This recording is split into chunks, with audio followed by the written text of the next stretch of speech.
Today, it's Edwin's Monday Evening Property Rant.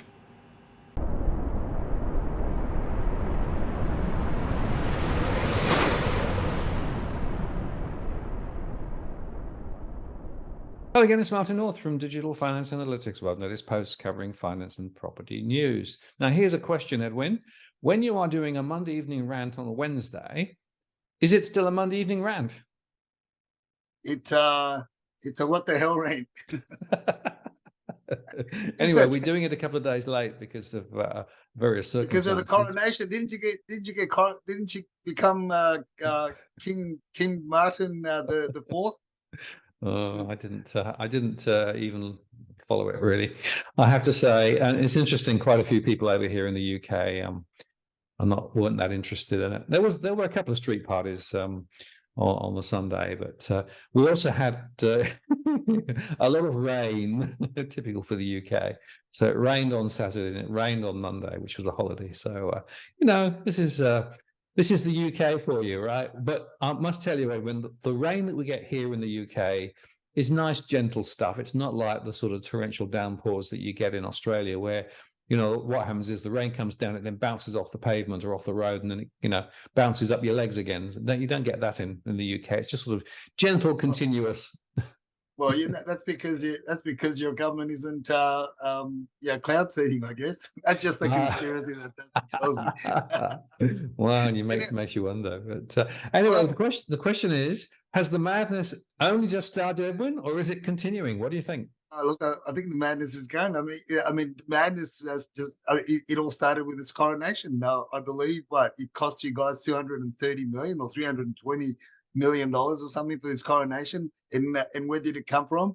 I think it was the money that was supposed to go to the homeless or something. So there was a minus of 230 or 320 million for the homeless, and hey, all power to you guys. So we've got our own issues with the homeless later in the year. That's what they're saying. So think of it as an investment. Well, look, Albo and Co. Proprietary Limited, Real Estate Proprietary Limited, is gone a step further than you. He's bringing in the tourists in the plane loads. The only problem is the permanent tourists, or the pathways for permanent residency is an interesting topic that the WeChat chatters are looking at very, very closely, and just seeing how many people are really going to be staying and not going back. So look, it is, but the madness continues. And look, Blacktown being the wild west just keeps on giving. It's the gift that just keeps on giving, Martin. Well, yeah, this one is really interesting, right? Third time lucky, is that the question we should be asking? Yeah, look, third time lucky. If you recall, we talked about this in August last year. When we went to auction, it was being underquoted. That at that time they purchased it in 2021 for $745,000. They spent about I'd say because it was done by a flipper builder flipper, probably spent $100,000 what they did to it at his cost. Plus 40,000 in holding costs, and the guide at that time was 800,000. I called it then. I said he wouldn't sell, and the expectation was a lot higher. It was 950. But the biggest question was the occupation certificate, Martin, and that to the renovation to the back. I questioned the agents then in 2021 in August when I inspected it early August before the auction. I looked at it on behalf of one of our clients that was looking in the area at the time, and I noticed the extension. I noticed the works that had been done, and it was all built on the rear deck. And I said to the agent, "Do you have AC?" There was no answer from that, no email correspondence. But look, without going into further spending any further time, energy, or otherwise, I knew that they didn't have an occupation certificate, let alone a DA approval.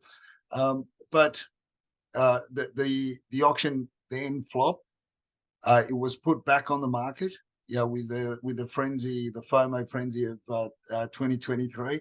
It was put back on the market in March. It actually got sold for 880,000.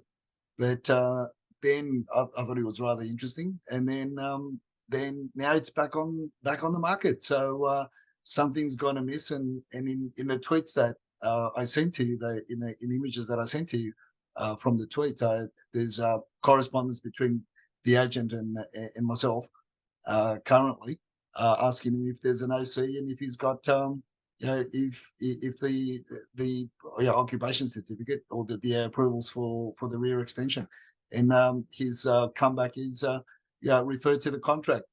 In the current contract, I had a look at it, and lo and behold, there is there is a special condition that is rather interesting. These for the purchaser to be made well aware that there is no occupation certificate. The extension wasn't done under DA approval from the council, and basically buyer beware. Caveat emptor, Martin. Caveat emptor. Well, it's there in black and white now, I suppose. Finally, but this is a really important object lesson, isn't it, Edwin? That you've got to ask these questions on the way in before you commit, because, well, if you don't actually do the right questioning on the way in, you could end up with a lemon, and that lemon could cost you a lot, because, well, if it's not actually available for occupation, that's a problem. If there's no certification on the development or the improvement or the extension, that's a problem, and that can be a lot of money. Look, definitely, and the thing is that the buying it on it looks nice and polished, right? On the surface, it looks nice and polished, but at the end of the day, as they say, it's just a turd that's just been polished. It's really so, but you can, our followers can get a little bit more insights as to what's going on and how it teased the selling agents. But the question that needs to be asked is this: with all these reforms and all these changes and all this legislation being thrown around by the premiers, by the governments, by the local governments, and everybody else, it really doesn't change the landscape, Martin. There is a lot of corruption out there. There is a lot of shenanigans out there. There are a lot of loopholes that a new legislation comes on, and there's 10 loopholes that to get around it. And it's just ongoing. Nothing changes for the better. It's the greed of the industry, the greed of what it's the byproduct of really where we are at the moment with the people's need for accommodation, for that security, that longevity of security particularly for young families, and unfortunately. They are the victims. They are the victims, as you and I have been saying for a very long time. It's these first home buyers, the people that are wanting to buy a house for to make it a lifestyle, a longevity of peaceful life in an area that they want to grow old in and watch their kids grow up in, go to school and so forth. Unfortunately, they can't because of all the shenanigans and all these ad hoc regulations, legislation, and everything else in order to keep these Ponzi going in the market red hot. So obviously, so that the government coffers can be refilled, because they've certainly used up a lot of money over the last couple of years. Well, Edwin, I had an interesting conversation through one of my one-on-ones the other day. This is a couple buying for the first time, and it's a relatively modern property that they're looking at. There was a vendor's survey provided as part of the contract, and the vendor's survey basically said nothing to see here, everything's absolutely fine. And so they were asking me, well, surely the vendor's survey must have some relevance to us, because if basically there's stuff that is not in the survey, don't we have recourse? And I said, well, you want to be very careful about that. Don't assume that, right? Because the vendor survey is really a marketing instrument rather than actually a real survey instrument. And I said, my perspective was always that you should get your own survey done, because then you've got recourse. So they did, and they actually got a separate survey done. It cost them, I don't know, $4,000 or something. But interestingly, it brought up 5 or 6 quite considerable issues Now, as a result of that, they decided that what they would do was negotiate the price down. And so they're still progressing with this property, but they've actually saved themselves about $150,000 simply because they actually got an independent survey. Now, if they hadn't done that, they would have been up for that $150,000 to, fix stuff that was there for obvious reasons, not necessarily reported in the vendor's survey, but actually, frankly, it was stuff that needed to be fixed. So it is interesting. It just shows you, if you're on the wrong side of the transaction and you don't do your due diligence, you can get caught out. And this is what we're seeing over and over again. And this is where a lot of people, and because of the frenzy that's out there in the main cities, obviously, the regions are acting a little bit differently. That we're seeing a lot more listings come up in the regions, but where there's where I call it, where we now got the winter blues, predominantly in the Sydney metro areas, where the numbers are going down. People are just taking silly risks.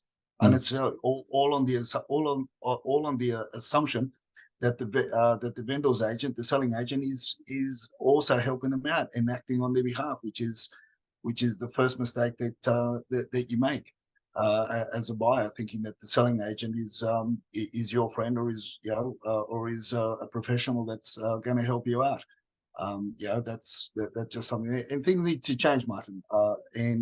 And I dare say sooner than later, we're going to start hearing a lot more about these issues that we've been talking about, that we've been very vocal about, and these dangerous liaisons that selling agents are building with building inspectors. Because let's face it, the building inspection, that was deregulated in 2008, 2009. Before that, in order to have a license, be a licensed building inspector, you basically had to have a builder's license, if not also a building engineer's license or qualifications. And on top of that, you had to be very articulate with the English language and in the written form, because the reports were very, very comprehensive.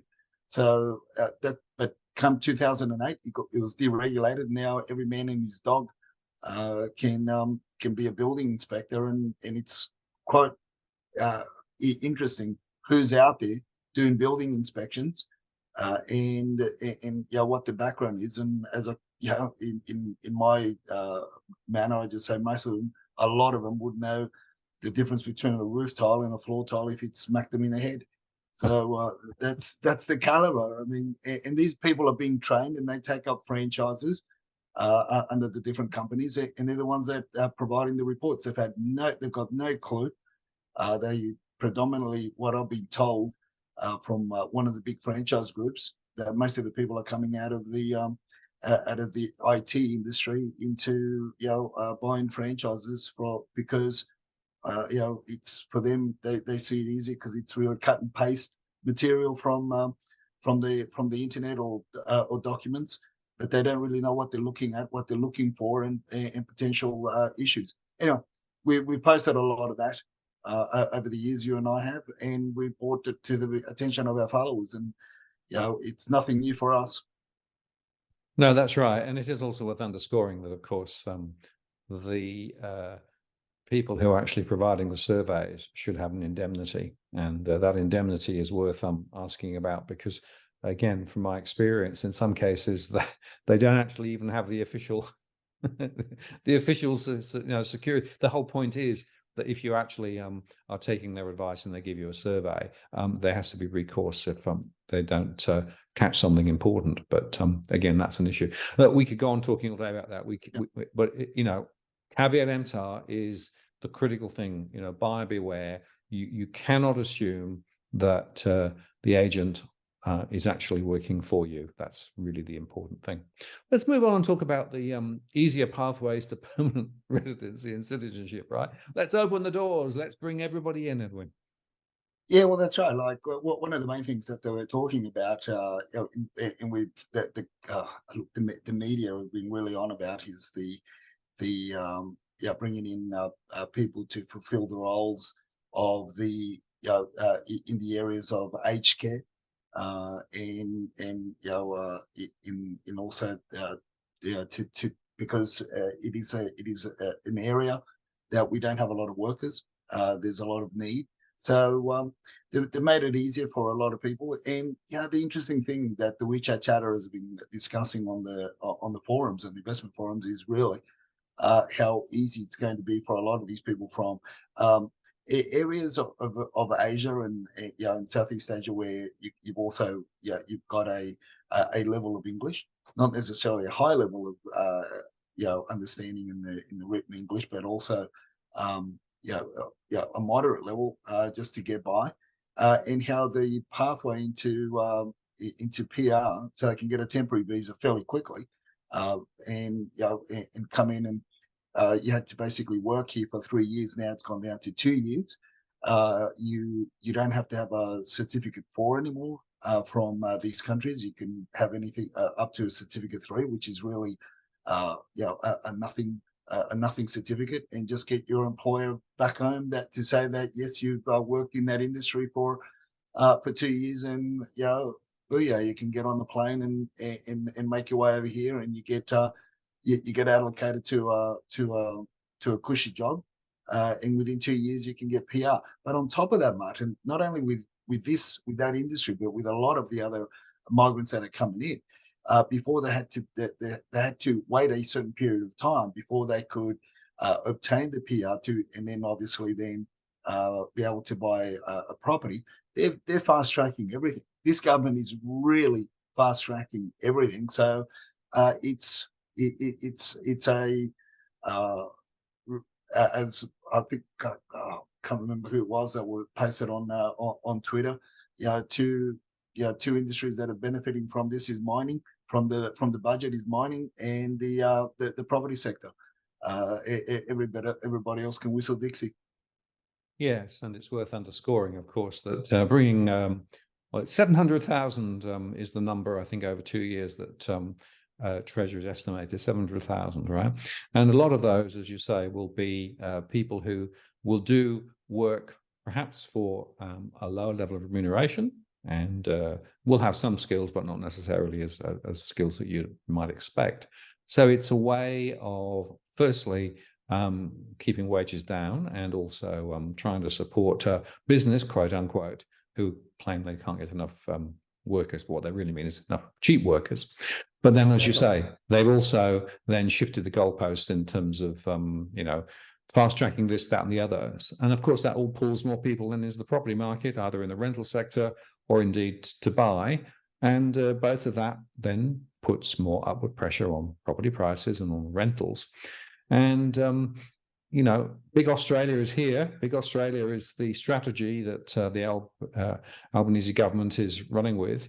And unfortunately, I know some would say, well, Australia is huge, massive land. Well, what's the problem? Well, the trouble is that everybody is concentrated in a very small area of the land mass, and therefore it puts a huge amount of pressure on infrastructure in those areas. And I still don't see enough discussion about the infrastructure investment that's required. And that's everything, not just houses, but, roads and everything else, schools and everything else. Nobody wants to talk about that. So all you're seeing is just floods of people. And I'm interested that the WeChat chatters are on about this, and, see an opportunity. Well, they have, and if you recall in our discussions back in 2019, they're all over the immigration policies, and this is when we alluded our followers and our viewers to the changes, and we knew back then that regardless of what happened, back then we were saying regardless of what post those changes, regardless who takes the helm at the election. It was already primed. The fix was already in. So even if ScoMo, got handed another term, look, we could speculate. It may not have been as drastic as what it is now with Albo, but the fix was in. And this is what the WeChat chatterers pay very, very close attention to, these investment groups, because they are they are tied up with migration agencies and law firms, and this is where we pass this information on to our followers and our viewers in order to keep them ahead of the mainstream. So this is why I always, I refer to a lot of my Twitter posts and say is that the fix was already in, regardless who took power. You and I called it back then, and and now and here we are. So it was really a choice and a decision that the general public made, and we got nobody else to blame other than ourselves for what we've got right now, because the election could have gone a much different way, but for other distractions, a lot of independents that were against the immigration policies that were about to be released and acted on, didn't have much of a say, and don't have much of a say, and here we are. Absolutely. Well, both sides of politics are on the same big Australia path, and of course, Treasury is talking about that too. So it is an ideological position that the mainstream political parties and indeed the media are all on the same track. But doesn't necessarily mean it's the right decision. It doesn't necessarily mean that we're going to actually end up with a better Australia, I think, as a result. Now, talking about making things better, of course, there's another interesting question that we should discuss a little bit, I think, which is the real estate industry itself, because you and I have argued for a long time that the real estate industry needs to be cleaned up. And, the more you watch and see this happening, the more you're convinced, and I'm convinced, that there are major steps that need to be taken. Look, there are, Martin, but there's a key ingredient that we're going to talk about, obviously, that hasn't really been discussed. It hasn't come, it hasn't been put on the table, and this is what we're going to talk about as to what we feel is that ingredient, is the catalyst that will bring about the change. So you've got the governments working, the state governments from most of the state governments are working on basically on three fronts, and have been working on three fronts from since early 2000, and that's education. In New South Wales, with the education reform of 2020, March 2020, where there was with regards to the training and licensing and what it meant to the requirements around education, CPD, continuous professional development training, and so forth. So that they threw that at the industry, thinking that was going to solve the problems. But you can even go as far back as when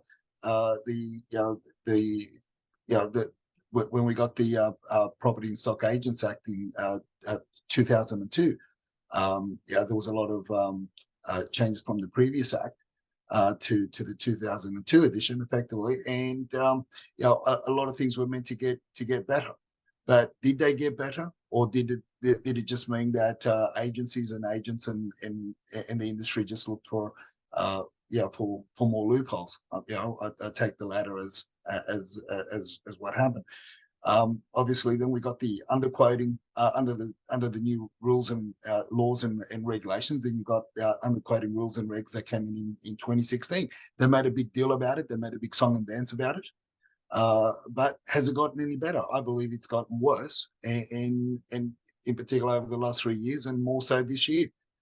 We had a 2021 blitz on Super Saturday, if you recall that Super Saturday, where there was about 1,200 auctions in Sydney, and Fair Trading were out there on the Super Saturday blitz, and there was a lot of reports, and there was agencies that got fined. I mean, the most, I think, that the whole tally of the fines that were issued, there was something like 34 or 37 fines, but I mean, it all tallied to pittance, to I think it was about $26,000 from memory, all combined. Then you've got the recent rental beating guidelines. Now you've got also the proposed minimum standard rental housing guidelines that they're talking about. The current premier is talking about stamping out or putting reforms around the no grounds eviction notices and so forth. So they're the two front ones, and the last one obviously was the new changes to licenses in charge around supervision guidelines, which also came in around March 2020. So all this was done, or has been done, and they've been working at this since 2002. But with no avail, Martin. Let me ask you a question. From all this, all these regulations, legislation that you've probably been around, heard of, watched the news, read the news since 2002 till now. In your opinion, in all honesty, has the industry gotten better or has it gotten worse? Well, I would argue that it's got a lot worse, and I think particularly over the last 5 years, Edwin, and I think that's been driven partly by high degree demand for property, the very significant price rises through COVID, the greed that's out there, and the industry, of course, consolidating, frankly, cutting ever more corners, spending less time on individual opportunities, all of those things. What is happening is that the culture of the industry is getting worse rather than better. And the regulatory changes and the other guidance, if I take New South Wales as an example, really has made very, very little difference. And in fact, when I talk to agents, they sort of laugh it off and say, well, this stuff really doesn't make any difference the way that we actually behave week in, week out. And they also make the point, interestingly, that they've got many younger people now in the industry who've got less experience. And whilst they might have a little bit more paper qualifications, they actually don't have any experience. So in fact, the experience that was there perhaps a few years back has gone as well. So it just becomes then a completely commercial transaction, cut as many corners as you can just to get the turnover happening. And of course, the final point is in the last 6 to 12 months, with the volumes going down, the desperation stakes amongst agents has gone through the roof. So of course, they're going to cut corners. Of course, they're going to do anything to try and get a deal. They'll sell their grandmother, or some will anyway, they'll sell their grandmother to get a deal. So yeah, the industry is, I think, a lot worse. And what I would come back to is that the program of change that the state government of New South Wales has put through has been completely ineffective and has actually ended up in the worst state. And there's the big issue on the table that nobody wants to talk about, which is the whole question of payments and remuneration, which is, of course, where the thing has to start and stop, doesn't it? 100%, and that's it, Martin. That is what you won't get reform, you won't get change, you won't get. Yeah, you can bring out new laws, regulations, legislation. You can make agents, have 3 meals a day, whatever. Put them on a diet, whatever you want to do, right? Make them stand on their head at the open for inspections, juggle fiery knives or whatever. Yeah, but nothing's going to change unless we change the remuneration, the payment structure. I think the commission structure that we're on, that the selling side of things, the selling agents, and also the property management, I think that is what needs to be broken up, what needs to be looked at very carefully. So, I mean, and this is what we're going to obviously talk about. As far as I'm concerned, and these are my points. I mean, you could add some more. We could chat as we go. I don't believe that the commission incentivizes the agent to work any smarter or harder on behalf of the vendor.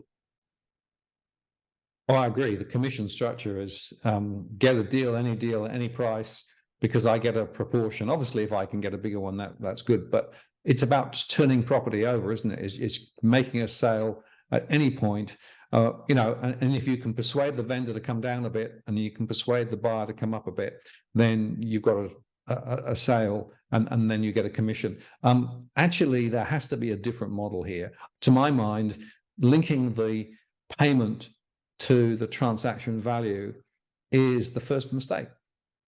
That's right. Because look, you only have to look at what we've seen over the even going back to the reforms, right? And we're going back to when the state government, when Victor Dominel was jumping up and down and was making that all these things around underquoting around 2021, 2021, there was all these issues and everything, and then agents started providing building inspection reports, providing more building inspection reports on behalf of the vendors. But look at what they did with that.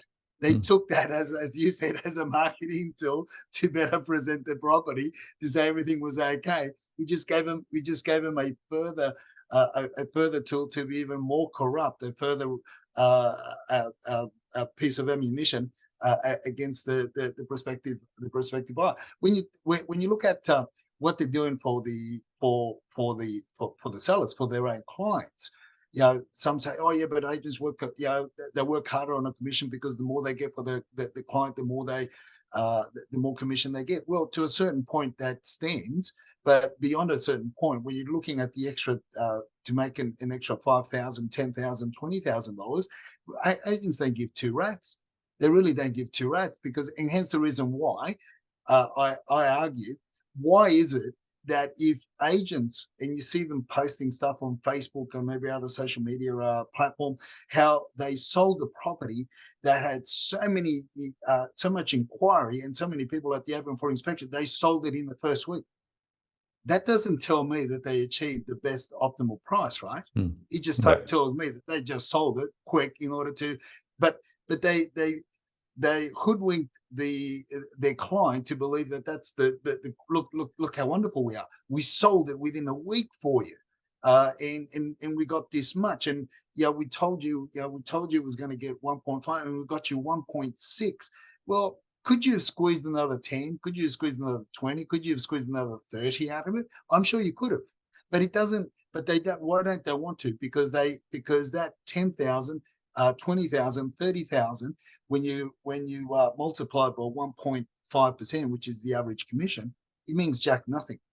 It means less time that they can spend on trying to get other listings from the neighbors and so forth. So you've got these scenarios that then, but to look at it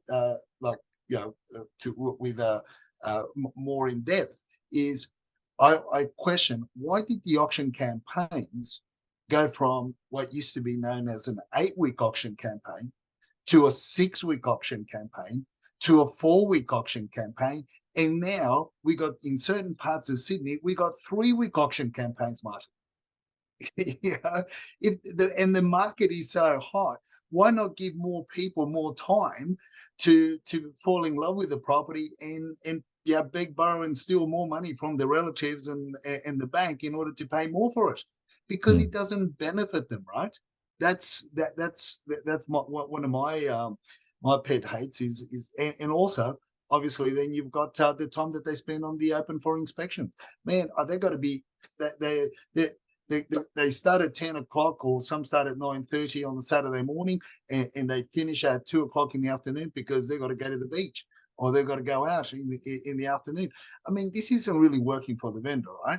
So it's all minimal, and it's all around this the payment structure. Yeah, well, that's right. And I think your point about the reduced time is the most significant factor, because I've seen it too. You know, campaigns are sort of on steroids. They're running much quicker. Open inspections, you have less opportunities, less time at the property, which means, of course, that you shuffle people through quicker, and then. But it's all about, they want to spend less time committed to that particular property, but still make the same money off the back of it. And that's the way to think about it. So the question is, how many hours have they actually spent, right, in actually doing the work to be able to actually know the property, sell the property, negotiate, get a good deal? And if you divided the commission on average that's paid by the number of hours, well, it's a disgracefully high number, isn't it? Oh, let's give them the good news.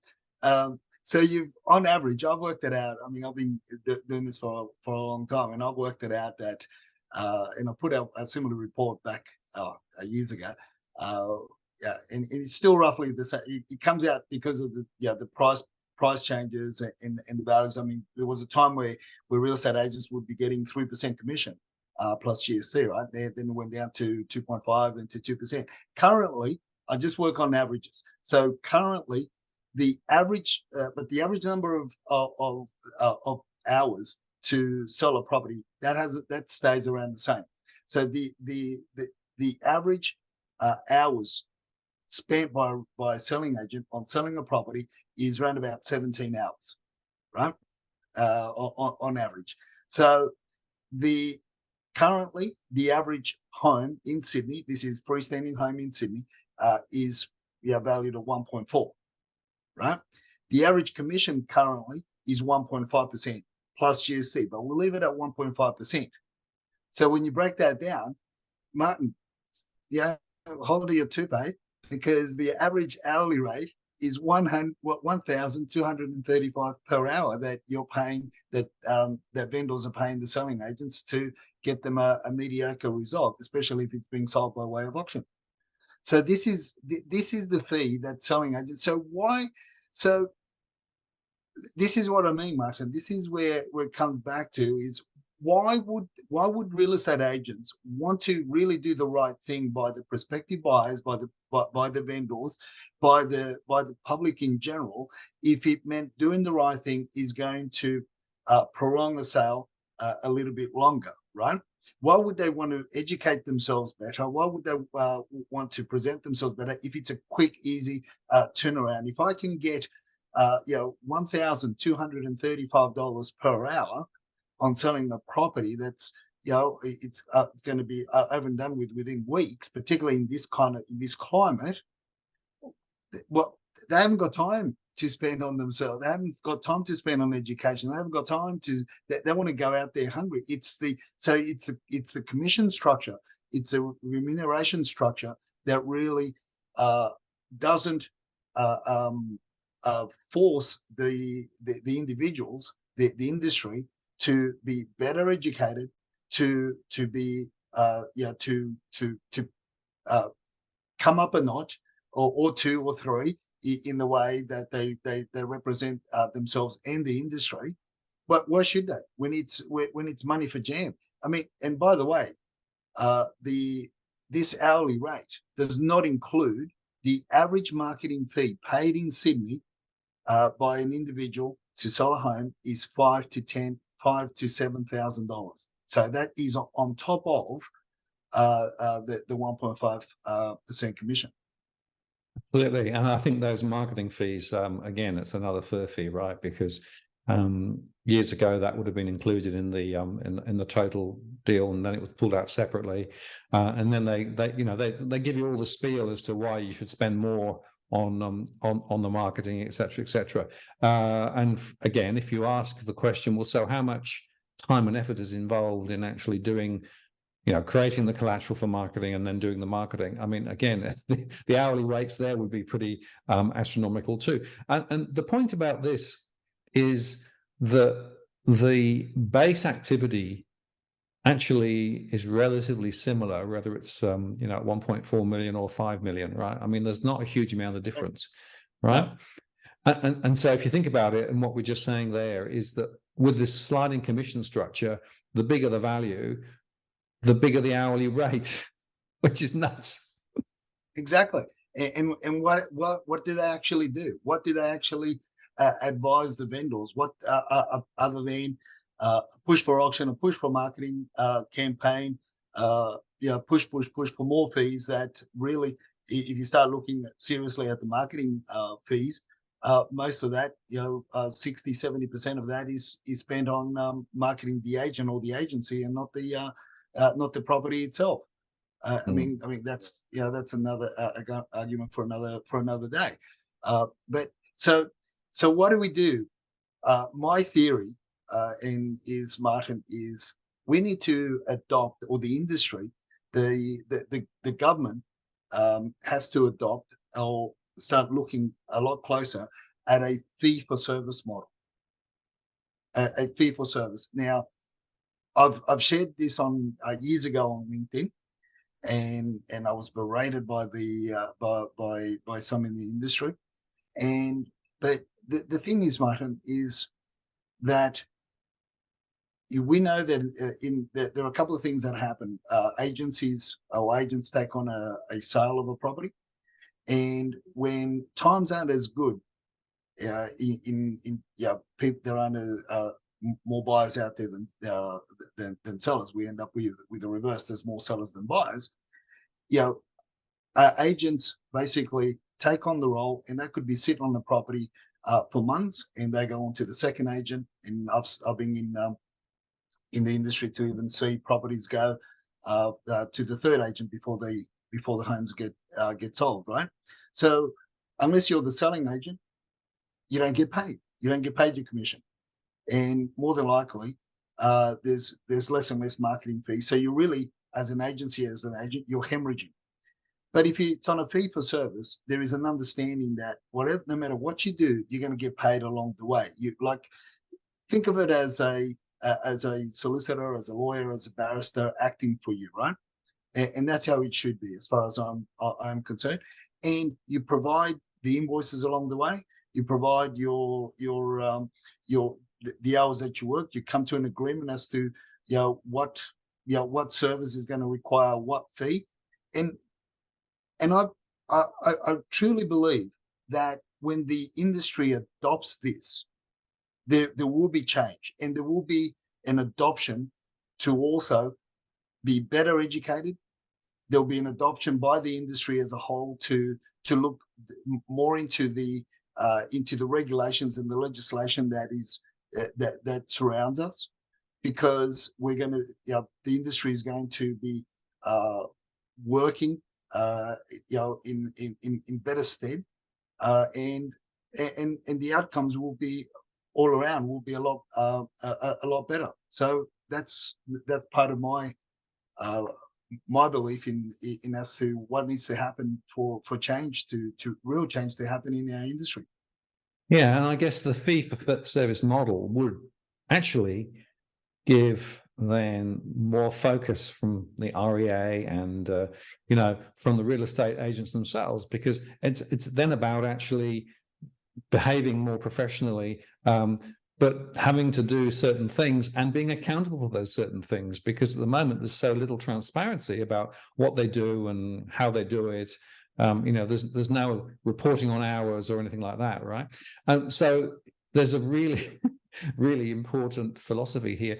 And I know McGrath some years ago put it quite well, didn't they, about when it's really hot, well, you can just basically stick a bit of cardboard up and your buyers will call you, right? Is it different? Is it different though, when in fact you've got to work for it? Well, that's right, Martin. And this is the thing. And on the other side of that equation, you've also got the property management teams, right? So when you look at the property management teams, and this is why a lot of the better property managers left the industry, and they've moved over to the sales side, to the dark side. But the property managers, they work on a commission base as well. And on average, the commission for a property man to manage a property is 5% of the weekly rent. So my figures are around about $45, $47 per week that you get to manage a property. That is a tiresome. That is a very it's under rewarded method of payment, as far as I'm concerned. As far as I'm concerned, property management teams should be earning a hell of a lot more for what they do for the landlords to look after a property and to manage a property and to manage tenants in the property, and all the administrative work and the paperwork that they have to do. Hence the reason why, because they're not remunerated, they're not rewarded properly. The better ones leave the industry. It just becomes too hard. And George speaks about this a lot, because about the issues around the property management teams, the stress and the pressure that there's so much stress and pressure that they're under, to the point where insurance companies are taking note of this, and a lot of property management teams, because are not going to be insured in the near future because of all the issues and all the claims around the property management arena. So this is the fee for service model would help and benefit that side of the equation of the real estate office, right? Because you could charge accordingly, as opposed to these the pittance that they get for what they do, as far as I'm concerned. So yes, look, going back to what you were saying with regards to John McGrath, where he will put it in times like this, you could scribble your phone number on a piece of cardboard, stick it on your front fence, and you'll get buyers lining up for over a block. But also say, Martin, is that good or bad times. One, you don't need a selling agent. You don't need a selling agent to give your property away, right? and you don't need a buyer's agent to throw their hands up in the air to throw money away that's not theirs, to pay silly dollars for something that you could have done yourself without having to pay a commission. And you could have done it yourself to give a property away and not having to pay a commission, because in a lot of the cases, I believe that properties are undersold and are overpaid. And you hear a lot of stories. I've shared the one of a buyer's agent that beat me to a property over in Layla Park, and came in, outbid me by $80,000. He wasn't going to auction, but when I say outbid me, it was being sold by a private treaty. But the offer was $80,000 than what I had offered, because I knew the issues that were around the property. And she came in from the city, gave the agent $80,000 more and a 66W, in other words, waived the cooling off period, for something that didn't do any due diligence and just threw money away. I feel sorry for the first home buyer, because the agent told me it was a first home buyer that she was acting for. I feel sorry for the first home buyer when he finds out the issues that he's got under the house and around the house after paying so much for it. So this is what you get, Martin. So I think the government needs to look at this seriously. Changes to the remuneration, changes to the compensation, whatever you want to call it, because unless you start looking at this with a microscope, unless you start looking at the way that agents are rewarded, all we're going to end up with a further, regardless of how much more regulations, regardless of how much more legislation the government throws at the industry is very good at finding loopholes. Yeah, and I suppose the bottom line is it would actually enable the industry to regain its professional reputation, which frankly is pretty abysmal at the moment. I think you'd also weed out corruption as well. You know, you'd actually make it much more transparent and therefore less easy to rot the system. I suppose that also another positive, you might actually then find that the whole education and skills enhancement would be actually seen as something that was really worthwhile, whereas frankly today people just go around it. And the bottom line is that vendors would actually end up with a better outcome. Buyers would actually have a better outcome, and the agencies and the real estate industry itself would be improved. So it's a win-win-win-win-win, isn't it? Look, all around. And in a way, it'll.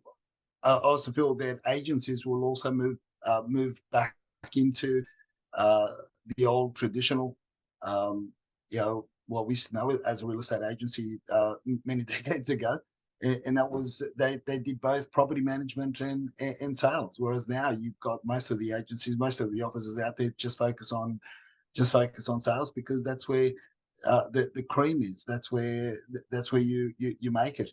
But unfortunately, look, a lot of people that are out there aren't doing the sales, even as hot as the market is at the moment, because at the end of the day, the numbers aren't there, right? But they still get called to do market appraisals. They still get called to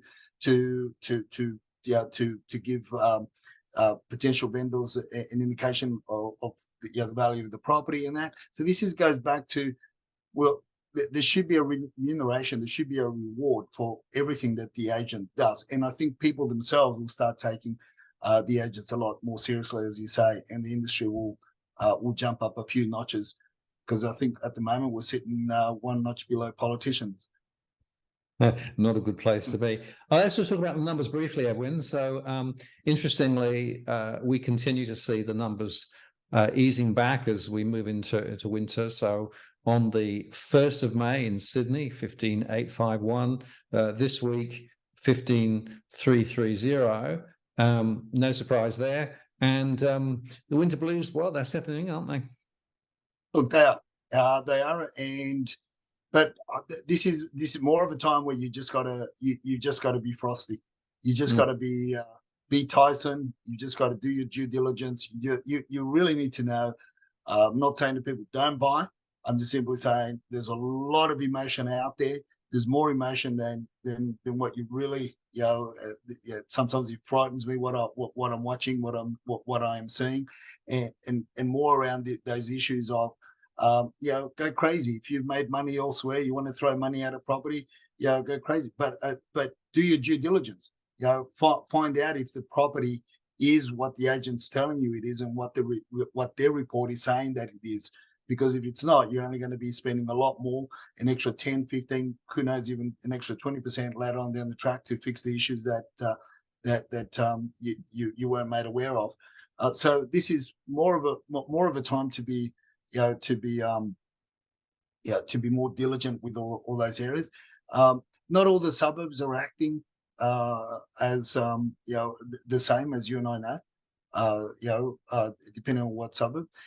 And look, the unfortunate thing is a lot of our followers and a lot of the people that have reached out that don't have the benefits that, in a way, that we have. And that is, Mark, you'd be surprised how many transactions or how many properties have been transacted on the WeChat platform. It's we've shared about that, how other platforms outside of REA and Domain, we're seeing a lot of that happening. But look, this is what happened in 21, what happened in 22, the preceding the winter blues of 21 and 22. We got the rise of listing numbers in spring, and it somewhat changed the nature of the markets again. So it's a week by week thing that we've got to look at the numbers, study them carefully. Don't be too quick to pull out the checkbook, I would say. Absolutely, yes. Caution sometimes. And look, looking at Melbourne, on the 1st of May, 24,710. This week, 24,273. So again, another slight fall in Melbourne. And also, if we look at the auctions, the numbers are down there as well. So both listings and auctions on the way down. It's going to be quiet for the next few months. The really interesting question will be what happens September, October time, right? How will the impact of those interest rate rises, how will the increased demand react to that? And therefore, I think that caution is probably a good strategy at the moment. And I always say to people, there will always be more property. It's not like we're going to actually run out of property. There will always be property. It's just a matter of waiting and timing. Yeah, look, it is, and not, and definitely do not get caught up in the emotion of the day. Yeah, it is frightening, and as you said earlier on, Martin, where you instructed your client on the 1-to-1, and whether you're spending an extra $600, $700, $2,000, depending on how extensive the report is. On a new build, it could be up to $3,000-$4,000, depending on what you're looking for, how big of a property it is, and so forth, and how many reports I have to go through. So it's a worthwhile spend. It's a worthwhile investment in order to not to end up with a $150,000 bill that you've got no recourse for later on down the track. I mean, $150,000. That's more changing, to what I'm seeing out there in terms of the defects.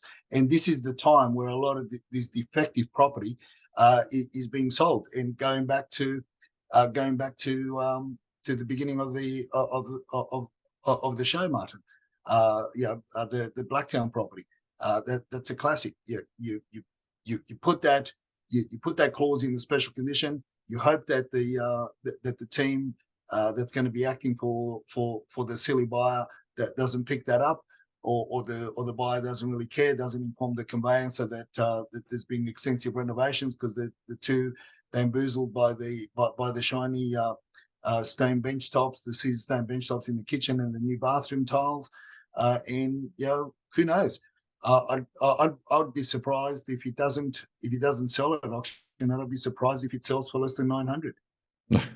Well, these bright, shiny things, attracts the eye, but you've got to look elsewhere, and that's why this is a really critical conversation. And just to round up numbers, Sydney rentals, just over 10,600 available for rent in the Sydney area at the moment. So, there's still a little bit of momentum there, but we'll maybe touch that in more detail in another show.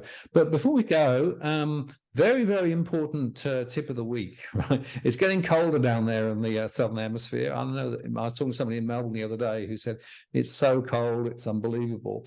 So there's a few things you should be thinking about. Yeah, look, practical things. Get a step ladder, poke your head through the manhole, and check to see what kind of insulation you've got up in the roof void, in the and just you might be surprised. You might not even have insulation. Well, there seems to me to be a lot of properties in Australia that don't have insulation. I mean, I was walking around quite recently looking at a new property that was being constructed that had wood floors, but the wood floors were actually completely exposed below. So there was literally no insulation. I mean, that to me just, well, it'll be cool in winter, cool in summer, but in the winter it'll be blooming freezing.